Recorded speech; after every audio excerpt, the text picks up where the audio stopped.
Hello student, last class में हमने complete किया था कि पृथ्वी पर क्षैतिज तल में गतिशील कण पर कोरिलेस बल का प्रभाव, और ये भी बताया था कि लास्ट क्लास में हम कंप्लीट करेंगे मुक्त रूप से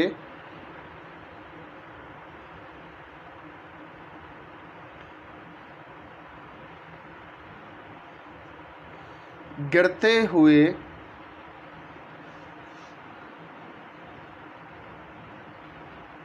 पिंड पर कोरोलियस बल।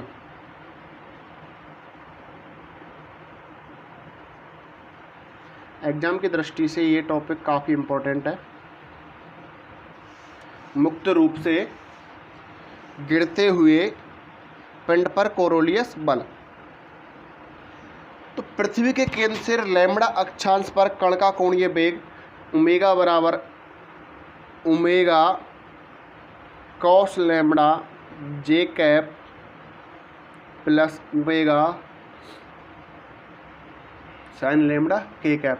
इसको जे डैश कैप की सहायता से कराया था कल, जे डैश कैप या के डैश कैप। इसमें कंफ्यूज मत होना कि सर कैप लगा रहे हो नहीं लगा रहे हो। कल जो आपको बताया था मैंने यहाँ निर्देश तंत्र लिया था X dash Y dash Z dash. यदि इनको डैश में नहीं ले रहे, केवल एक्स वाई जेड में ले रहे, तो एक्स क्या लिख देंगे जे कैप और के कैप। यदि ले रहे X dash Y dash Z dash तो जेड डैश के डैश। चलो आपके नोट्स में भी बिना डैश के लिए आया तो हम बिना डैश विदाउट डैश के लिए ही लेते हैं। अर्थात ओमेगा बराबर होगा omega cos lambda J cap plus omega sine lambda K cap. समीकरण 1। द्रव्यमान के कण को h ऊंचाई से छोड़ा जाता है, तब कण का प्रारंभिक वेग 0 होता है तथा कण z अक्ष के अनुदिश नीचे की ओर गति करता है। तो उस कंडीशन के अंतर्गत कण का वेग क्या होगा?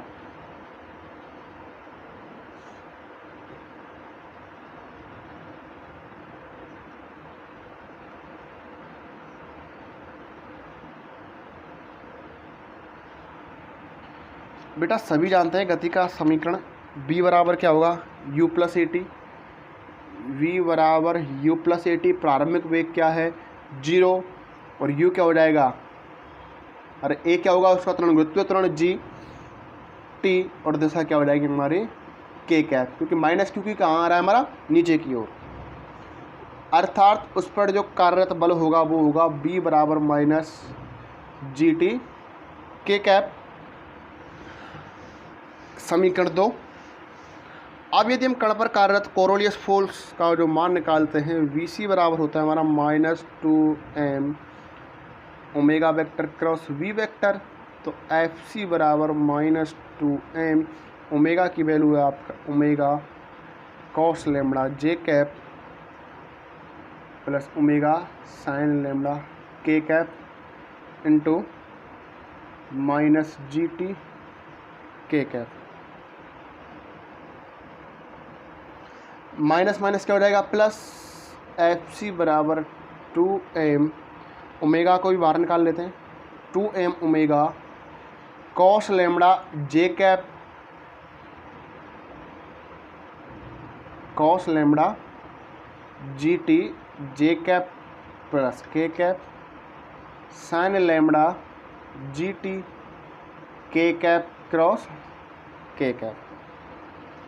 अरे सभी जानते हैं हम I cap cross I cap किसके बराबर होगा 0 के एम J cap cross K cap. ये होता है हमारा आई जे के, आई क्रॉस जे क्रॉस के आई, और आई क्रॉस क्या हो रहा है हमारा जे, तो आई क्रॉस जे किसके होगा के कैप के।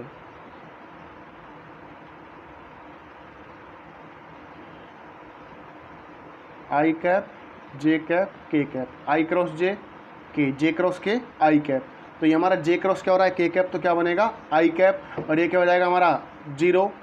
तो एफ सी बराबर मिलेगा 2m omega cos lambda G T I cap. अर्थात इस कंडीशन के अंतर्गत जो कण पर कार्यरत कोरोलियस फोर्स है उसकी वैल्यू प्राप्त होगी एफ सी बराबर 2m omega cos lambda G T K cap.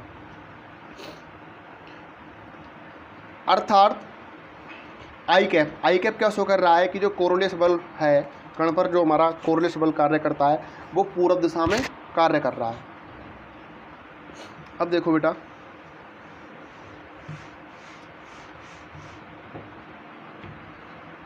F बराबर क्या होता है, ए बराबर dv अपॉन dt, तो और B बराबर dx अपॉन dt, तो FC क्या लिख सकते हैं हम, m d2x बटे dt स्क्वायर, और कोरोलियस फोर्स का मान क्या निकाला अभी, 2m omega cos lambda gt, m से m कैंसिल,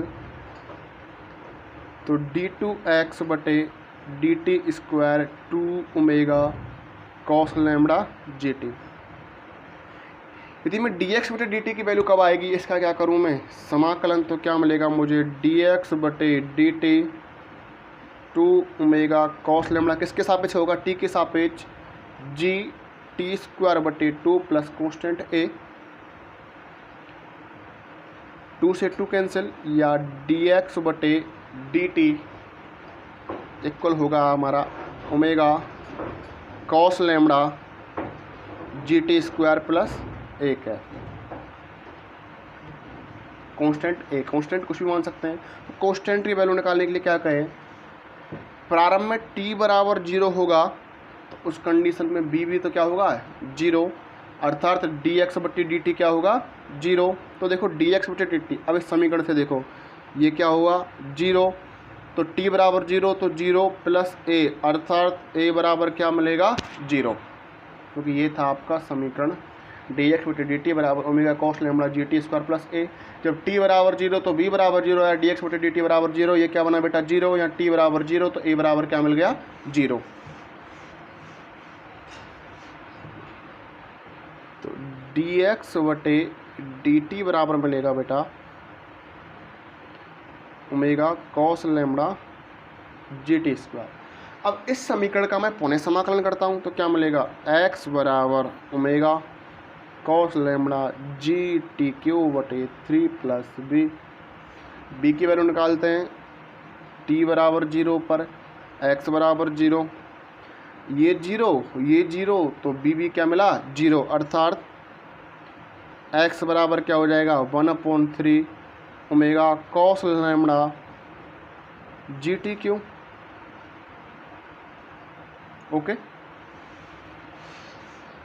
यदि मुक्त रूप से छोड़े गए कण को पृथ्वी तक पहुंचने में लगा समय ज्ञात करना है कि जो कण था हमने ऊपर से छोड़ा वो पृथ्वी पर कितने टाइम पर आएगा, तो हम जानते हैं न्यूटन की गति का होती है समीकरण, एस बराबर क्या होता है बेटा U T plus half A T square, S क्या उसकी ऊंचाई, प्रारंभिक वेग यू क्या 0 प्लस 1 ए क्या होगा जी T square,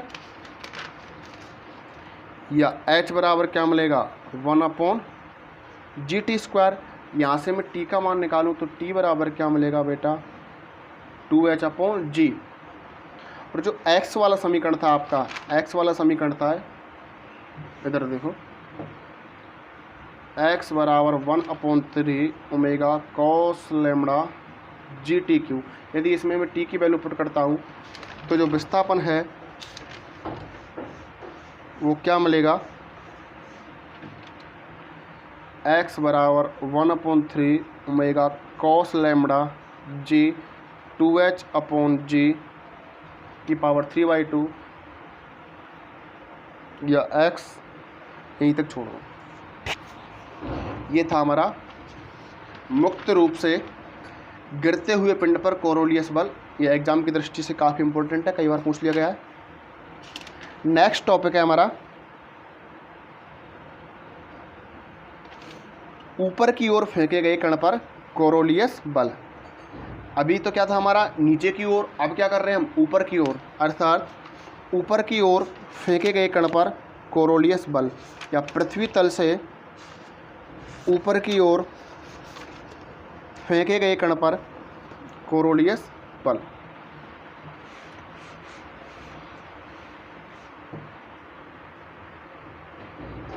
case third,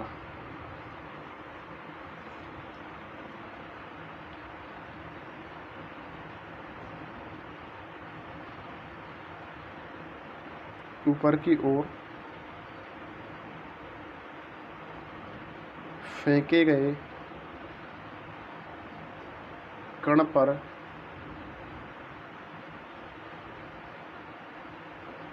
Coriolis बल।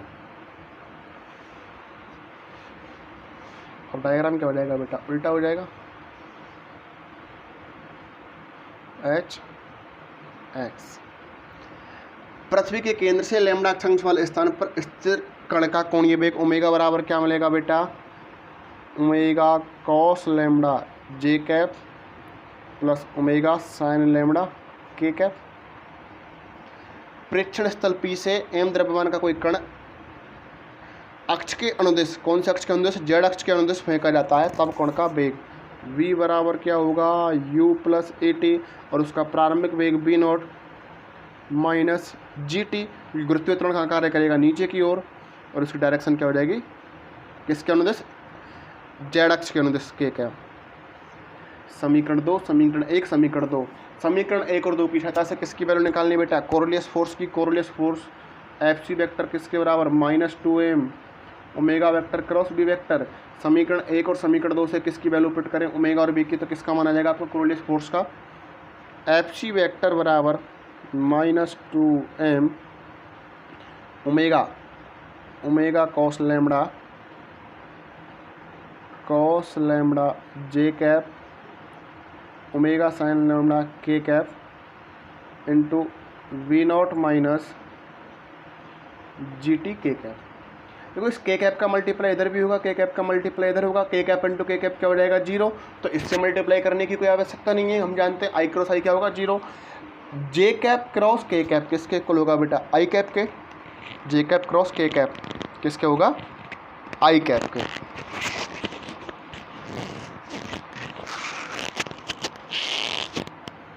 तो अब देखो बेटा इसका गुणनफल कर रहा है, एफ सी बराबर -2m ओमेगा आएगा, ये बनेगा cos lambda V naught minus G T I cap. Okay, क्योंकि इस के कैप का मल्टीप्लाई यहाँ के कैप से 0 बन गया, इसका मल्टीप्लाई कर दिया, हो गया। अर्थात माइनस चिन्ह आ रहा है, तो माइनस चिन्ह क्या शो कर रहा है कि यहाँ जो कोरोलियस बल कार्य कर रहा है ये कहाँ करेगा, विपरीत दिशा में। या क्या लिख सकते हैं हम इसको, एफ सी बराबर -2m omega cos lambda V naught minus G T minus I cap. अभी थोड़ी देर पहले बताया बेटा, एफ बराबर एम ए बराबर D V upon D T, V बराबर डी एक्स बटे डी टी, तो एफ क्या बनेगा, एम d2x बटे डी टी स्क्वायर। अर्थात एफ सी के स्थान पर क्या लिख सकते हैं हम,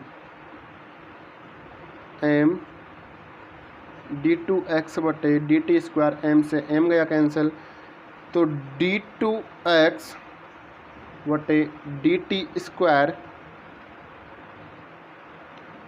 ये माइनस यहाँ से हटा दिया क्योंकि माइनस चिन्ह तो ये शो कर रहा है कि इसकी दिशा क्या है, नेगेटिव।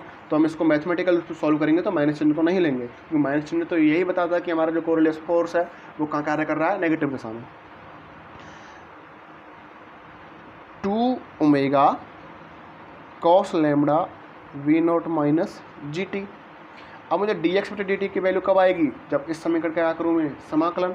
तो क्या मिलेगा, डी एक्स बटे D T 2 omega cos lambda, इसका समाकलन होगा अंदर, तो V naught T minus G T square बटे 2 प्लस ए, और इसका समाकलन होगा टी के सापेक्ष, एक का समाकलन टी का सापेक्ष, और एक्स ऐसा वो हमारा लिख रहा है, वन का समाकलन के सापेक्ष करेंगे हम एक्स के सापेक्ष, तो क्या मिलेगा एक्स, तो टी के सापेक्ष का हो गया टी, तो B naught T minus G T square बटे 2। अब ए की वैल्यू निकालेंगे बेटा,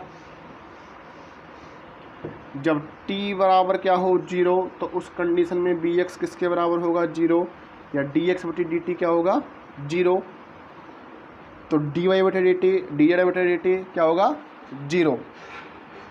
अर्थात अरे ये 0 हो गया, यहाँ मान 0 रखा, ये 0, तो a बराबर क्या मिला 0, जब t क्या होगा 0, उस कंडीशन में dx/dt भी क्या होगा 0।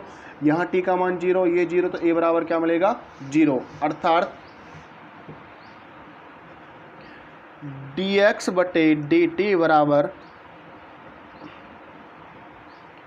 2 omega cos lambda v0t minus GT²/2। हमें किसकी वैल्यू निकालनी है बेटा, x की वैल्यू। x की वैल्यू निकालने के लिए क्या करें, इसका क्या करें, पुनः समाकलन। तो क्या मिलेगा, x बराबर 2 omega cos lambda v0t² minus GT3/6 plus constant b की वैल्यू निकालेंगे। t बराबर 0 पर x बराबर क्या होगा 0, ये 0 ये 0, तो b बराबर क्या हो गया 0। अर्थात x बराबर क्या मिला आपको 2 omega cos lambda v0t² minus GT3/6। या 2 का मैं अंदर मल्टीप्लाई करूंगा तो इस 2 से ये 2 कैंसिल, इस 2 से ये कितनी बार जाएगा 3 बार। या x बराबर omega cos lambda v0t² minus GT3/3। यदि पृथ्वी तल से ऊपर फेंके गए कण को h ऊंचाई तक जाने तथा वापस आने में लगा समय क्या है t0, तब विस्थापन। तो उस कंडीशन के अंतर्गत t बराबर क्या निश्चित कर दो, t बराबर क्या पुट करो t0, तो t0। उपरोक्त समीकरण का हम यदि क्या करें x के सापेक्ष t के सापेक्ष क्या कर दें समाकलन, तो किसकी वैल्यू आ जाएगी dx0/dt। देखो बेटा, हम बोल रहे हैं यदि पृथ्वी तल से जो ऊपर कण फेंका गया है कहाँ तक h ऊंचाई तक, उसको ऊपर जाने तथा वापस आने में लगा समय क्या है t0, तो उस टाइम विस्थापन क्या होगा x0। कब, जब t के स्थान पर क्या पुट कर दें t0। अब t0 की वैल्यू निकालनी है, तो t0 की वैल्यू निकालने के लिए देखो बेटा क्या करते हैं, इस समीकरण का हम t के सापेक्ष या t0 के सापेक्ष क्या कर रहे हैं अवकलन। तो अवकलन करो बेटा dx0/dt0, अवकलन करेंगे तो क्या हो जाएगा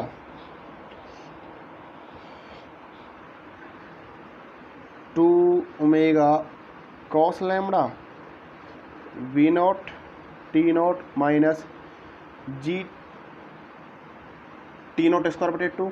अरे इसका अवकलन होगा x की पावर n का अवकलन क्या होता है nx।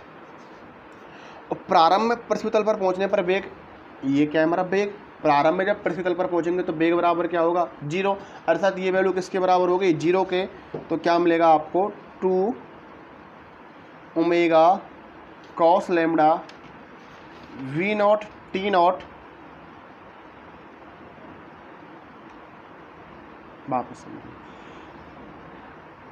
ये बराबर होगी 0 के, या तो ये बराबर 0 के होगा या ये बराबर 0 के, या तो होगा 2 ओमेगा कॉस लैम्बडा बराबर 0 या v0t0 माइनस GT0²/2 किसके इक्वल 0 के। जब 0 के इक्वल हो जाएगा तो ये क्या हो जाएगा बराबर। जब ये बराबर होगा तो t0 से t0² कैंसिल, तो यहाँ से मैं t0 का जो मान निकालूंगा वो 2v0/g। अब यदि h का मान निकालना है तो v बराबर v² बराबर होता है u² प्लस 2as। तो b तो क्या है हमारा 0 और u क्या है v0², और त्वरण क्या लग रहा है गुरुत्व त्वरण नीचे की ओर, तो माइनस 2gh या v0² 2gh या h बराबर v0²/2g। तो ये तो निकलेगी हमारी हाइट। तो ये होगा बेटा टाइम t0 कब पृथ्वी तल से ऊपर की ओर फेंके गए कण को h ऊंचाई तक जाने तथा वापस आने में लगा समय t0 बराबर मिलेगा 2v0/g एवं जो हाइट होगी h बराबर मिलेगी आपको v0²/2g। तो यहाँ तक हमारा ये चैप्टर नंबर 2 कंप्लीट है, या कहें आपकी यूनिट 1 यहाँ तक पूर्णतया कंप्लीट है। नेक्स्ट क्लास में हम कुछ एग्जाम्पल सॉल्व कराएंगे।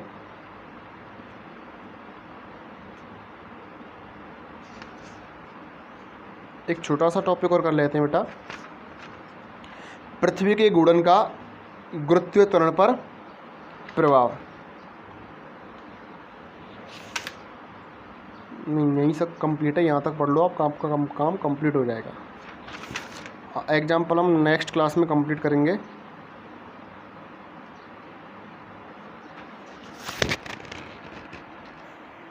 यहाँ आपकी जो मैकेनिक्स यूनिट फर्स्ट कंप्लीट है, इसके एग्जाम्पल रह गए। न्यूमेरिकल के लिए एक वीडियो हम न्यूमेरिकल के लिए बनाएंगे और एक वीडियो बनाएंगे जो अब तक इस यूनिट फर्स्ट में से राजस्थान यूनिवर्सिटी में, ब्रज यूनिवर्सिटी में जितने भी क्वेश्चन आए हुए हैं उन सब के बारे में। सारे के सारे क्वेश्चन आपके जो नोट्स हैं, PDF है, जो वीडियो हैं, उनसे सब के सभी क्वेश्चन कंप्लीट हो जाएंगे। और उसके बाद unit second, unit third, unit 4 की वीडियो आपके ऑलरेडी पहले ही चैनल पर डली हुई हैं। तो 2 क्लास के पश्चात हम आपकी ऑप्टिक्स चालू करेंगे।